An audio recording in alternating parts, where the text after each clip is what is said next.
یعنی آپ لوگ اپنی جہالت، اپنی تنگ نظری اور اپنے تعصب کی وجہ سے امت کو توڑ چکے ہیں.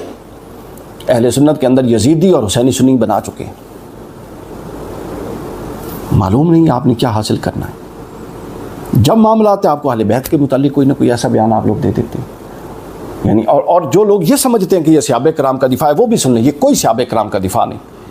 اپنے تئیں یہ 4 لوگوں کو سارے 10,000 صحابہ سے بھاری سمجھتے ہیں. السابقون الاولون، جو 10,000 ہجرت کر کے آئے، جو 313 بدر میں تھے، جو 1,000 احد میں تھے، پھر اس طرح جو درجہ بدر، ان کے نام بھی ان کو نہیں پتہ.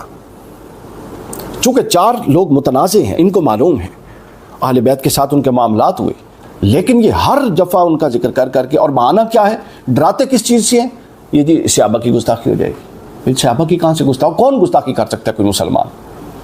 مطلب اس بات کا کیا ہے، یہ کون، اس گستاخی کا کون ذمہ دار ہے جو آپ اہل بیت کی کر رہے ہیں؟ اور ان لوگوں نے کیا کیا؟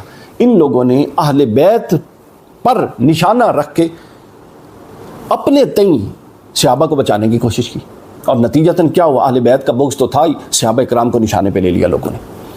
اللہ تعالیٰ ان کو ہدایت دے اور اس دین سے سب کو بچا کے رکھے. اور یہ وہ لوگ ہیں جو دشمن ہے دین کے. انتشار کا باعث قرآن مجید کہتا ہے الفتنۃ اشد من، حدیث پاک میں قرآن مجید الفتنۃ اشد من القتل، فتنہ قتل سے بھی شدید ہے. ایک بندہ مار دینا اتنا نہیں جتنا یہ لوگ یہ کر رہے ہیں. آپ دیکھیں نا، احادیث بھری پڑی ہیں شہادت امام حسین سے، خبریں احادیث صحیحہ حضور نے خبریں دی ہیں.